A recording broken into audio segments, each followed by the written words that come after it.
Inside one of America's busiest air freight hubs, Specialist Sharon Bishop of U.S. Customs and Border Protection, or CBP, is ready to inspect packages of potential pathogens pulled from conveyor belts that carry goods from around the world. This is very important to every single person on the planet.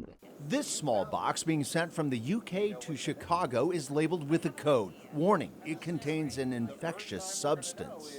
Specialist Bishop carefully opens it. So you have a little box that contains some vials. My goodness, it says DNA on it. But little else is known about what's inside those vials. And Bishop says the package is not enough to protect people from it.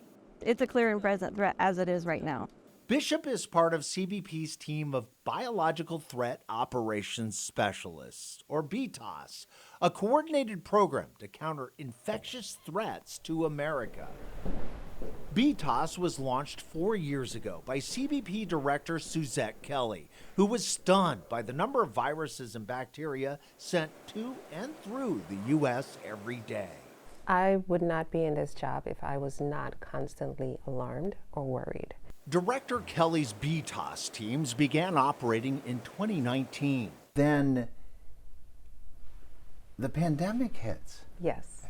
What did you think? CBP is ready.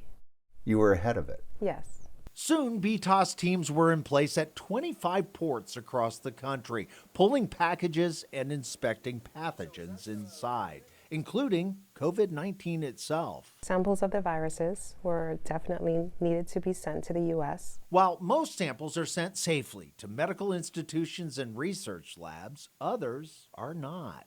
This box filled with COVID-19 proteins was flagged in Cincinnati. The vials were loose and not labeled properly. And these glass vials, seen in an X-ray image, were loosely packed in bubble wrap and full of blood. Drawn from a horse suspected to be infected with glanders.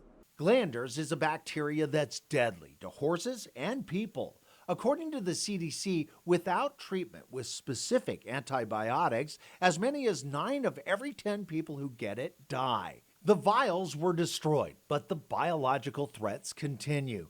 Since BTOS began, CBP has intercepted 878 packages of viruses, bacteria, and other biological material that failed to meet U.S. import requirements. The threat is massive, and the viruses and bacteria are microscopic. But Director Kelly says CBP is up to the challenge of preventing pathogens from breaking out. And every single day, we stand ready to ensure that we inspect, detect, and protect the U.S. For Spotlight on America, I'm Dwayne Pullman.